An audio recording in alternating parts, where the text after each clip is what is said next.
Hey, welcome back to the Ping Pong Flix Show. My name is Chris Wong. I hope you enjoyed the release, the Snyder cut little Ping Pong Flix tidbit, if you will. And I know the complaints that it's over 30 minutes. It doesn't really qualify for a tidbit. I totally understand. I apologize about that. I just went on and on. That's my passion. And I felt that it didn't really fit a show. And the only where it would fit would be a tidbit, and tidbit in comparison to, like, I don't know, 4 hours. But it was a thing all about the Snyder Cut, so I hope you enjoyed it, and I encourage you to check that out. But today is about the Ping Pong Flix Show, and it's about DCEU films.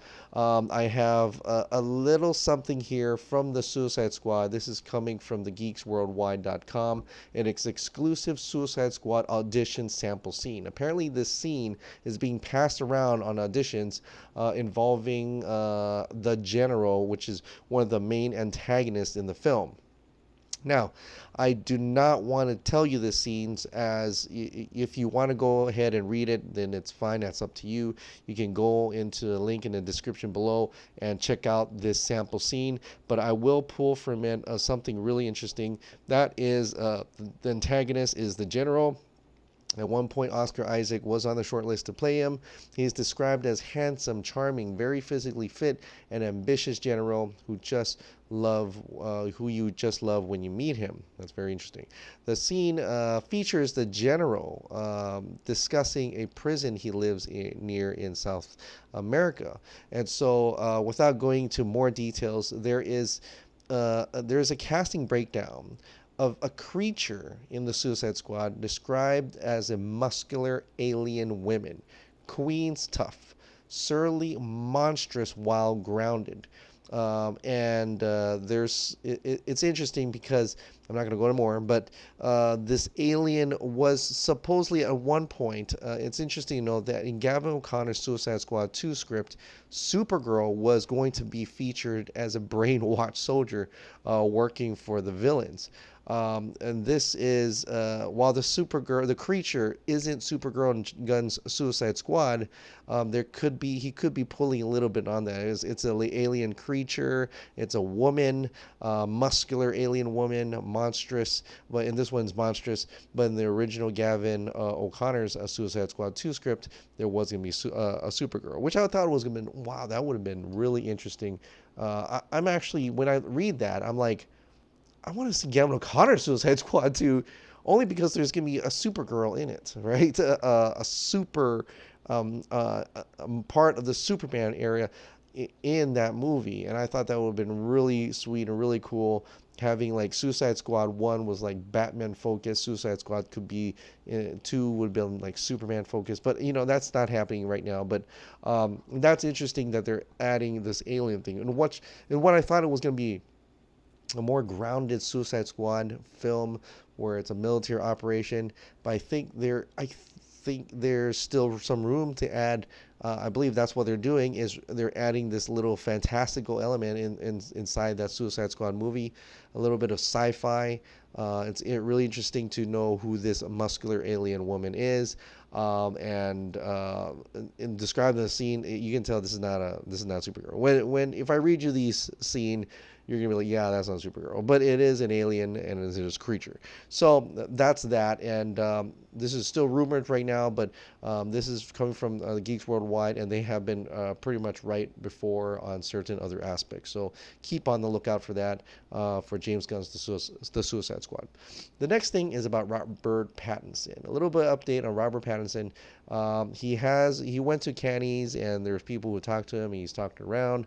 But this is just coming from Hollywood Life, and they're saying this is an exclusive. Robert Pattinson made news this week that he may be our next Batman. An insider exclusively revealed to Hollywood Life how that fits in with Rob's career path and being part of a blockbuster again.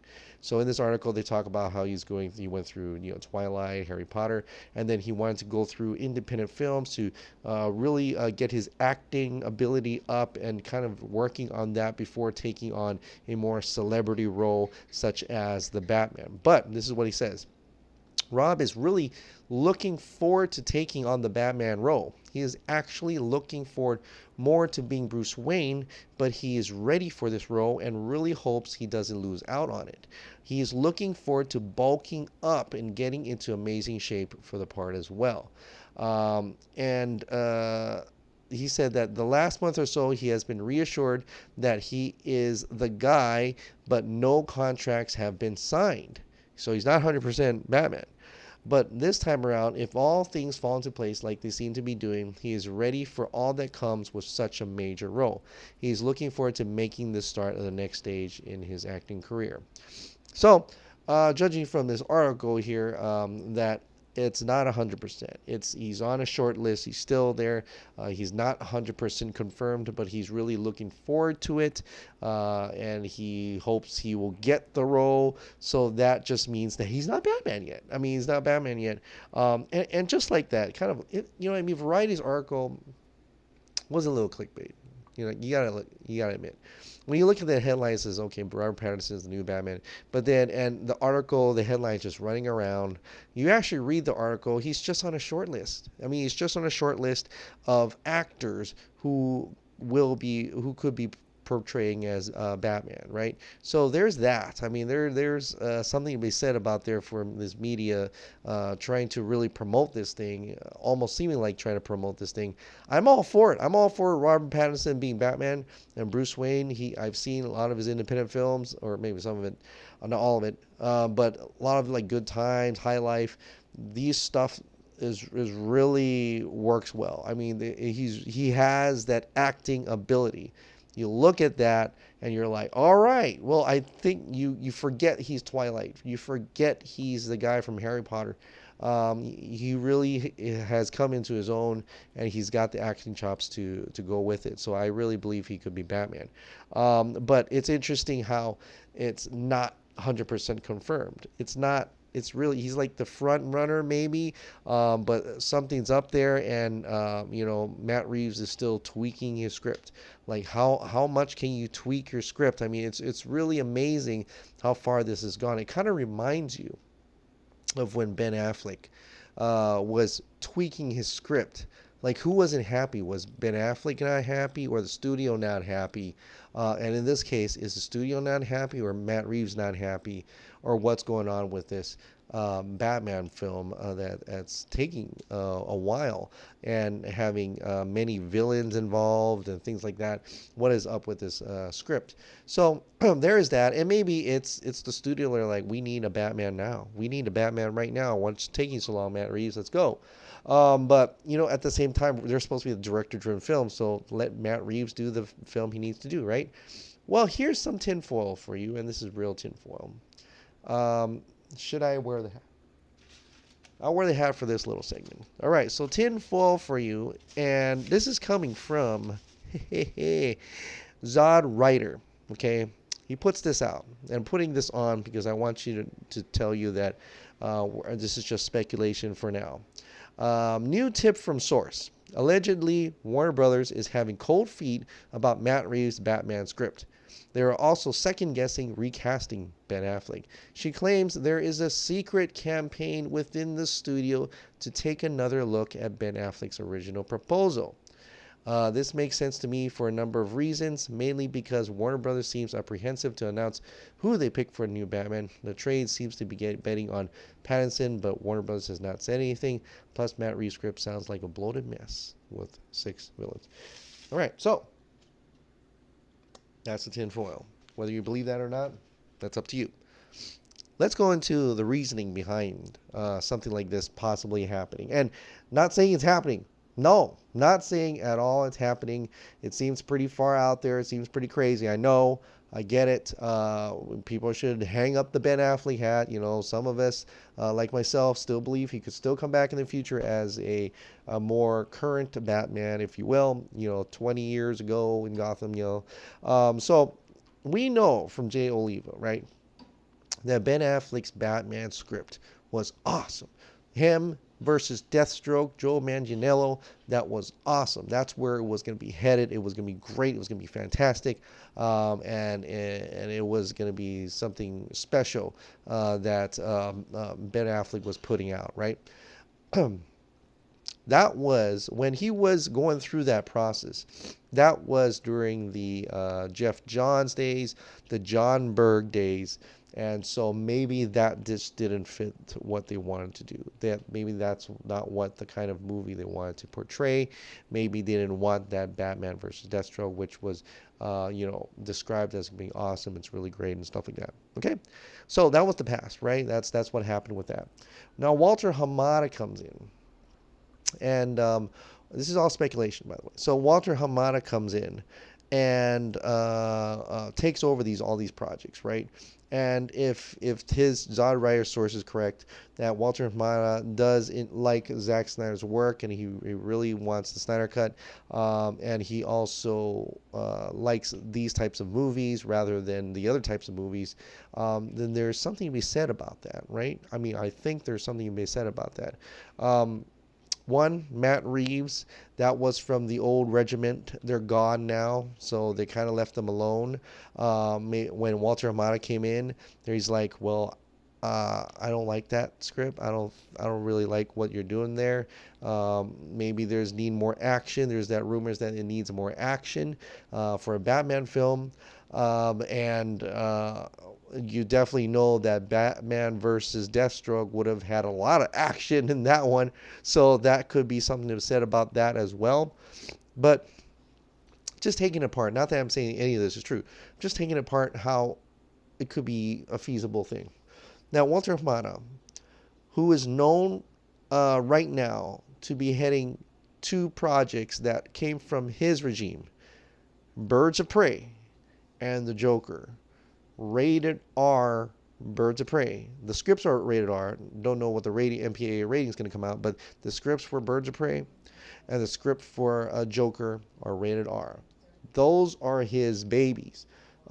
Jeff Johns, John Berg, those Peter Safran, the Shazam, Aquaman, those were their babies, and somewhat for a bit is a little bit of Wonder Woman 1984. What we know of Walter Hamada, we won't know until we see Joker and Birds of Prey, because those are his babies, right? Those are his. Those are the ones that he actually started and will finish.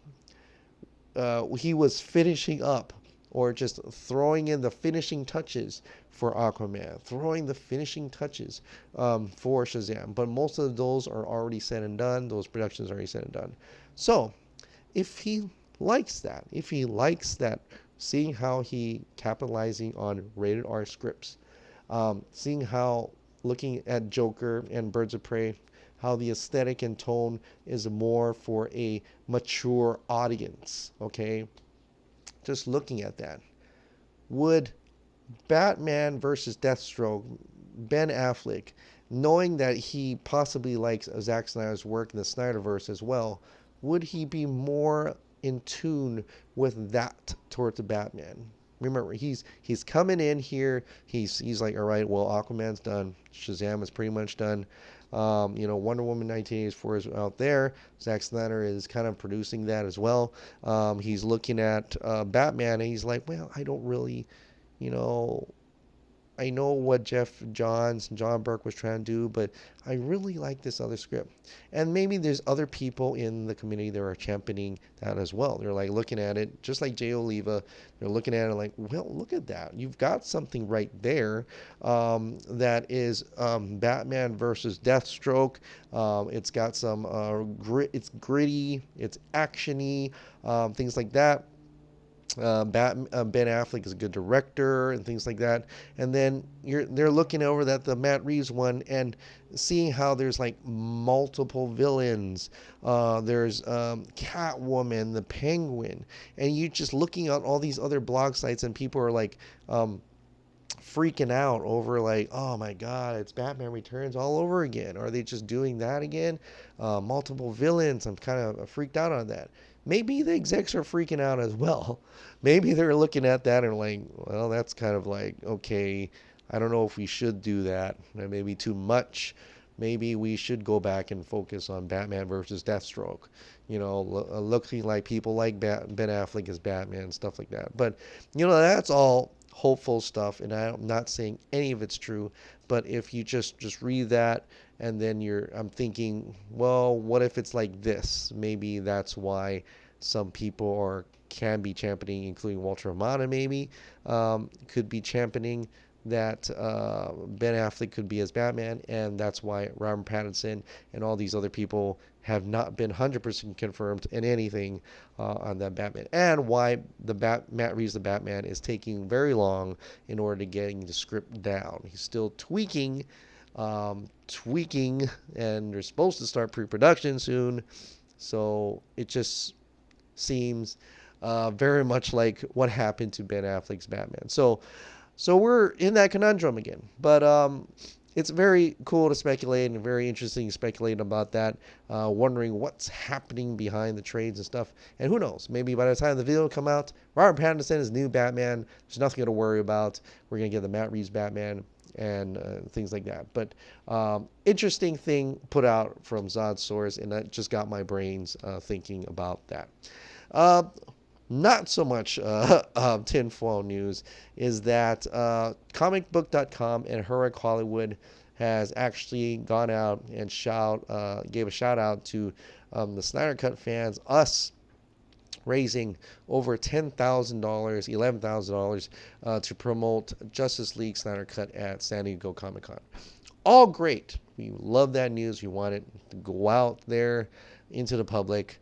But unfortunately, when you read the article, it really says nothing about the charity. It just says to promote the Justice League Snyder Cut at San Diego Comic-Con. And so you get a lot of this negativity, hate that's coming in here, ruining our parade, barging in and telling us that, we should, go away and things like that, negative stuff. Okay. You see, hostility is on a rise, and a lot of us have to reach out and, bravo to you guys for actually doing that, reaching out to these people and saying that, hey, comicbook.com, Heroic Hollywood, would you mind doing us a little favor? Adding that little bit about 50% that's only actually going to American Foundation of Suicide Prevention, because you've omitted that. And it's triggered a lot of people. Okay, so it would be nice if those sites and other sites that whoever want to talk about it to actually add that part in within that. That that 50% is going to the artistic creative integrity and justice for the cast and crew members of a film they've worked so hard on to show that creative vision on screen. And the other 50% is to support the American Foundation of Suicide Prevention. And then if the Snyder Cut is announced before then, all of it is going to go to the American Foundation of Suicide Prevention. It'd be nice if they did that, but they're not. And that's why we have to. That's why I'm doing this now. I mean, it has to get out there. But we're always going to have that hate and hostility. It's just never. It's like they may be triggering intentionally just to get the clicks. And I understand there's websites, they need the clicks to get their advertisements and stuff like that. Totally understand it. But if we could just have some journalistic integrity to support the movement in such a way, and then that'd be nice as well. So that's about it. But I'm glad. Congratulations, Project Comic-Con. That is incredible. I mean, I think I just said it was 9,700 last night, and it went up to 11,000. That's incredible stuff. I've seen the stuff you guys are tweeting out every day, and I'm sorry if I don't have much time to be actively participating in that, but the stuff I've seen, it's incredible. You guys are doing wonderful work, and I can't be more proud to be part of this movement, and I can't be more proud to promote this. So hashtag release the Snyder Cut. We're going to continue fighting on and continue to grow. I hope you found some friends in order to bring them over to release the Snyder Cut. I've had some hints of some people, some maybe possible YouTubers that may come on. So I'm going to try and reach out to them and see if they can join the movement as well. All right, guys. Well, thank you so much for subscribing. Thank you so much for watching. I'll see you next time. Bye.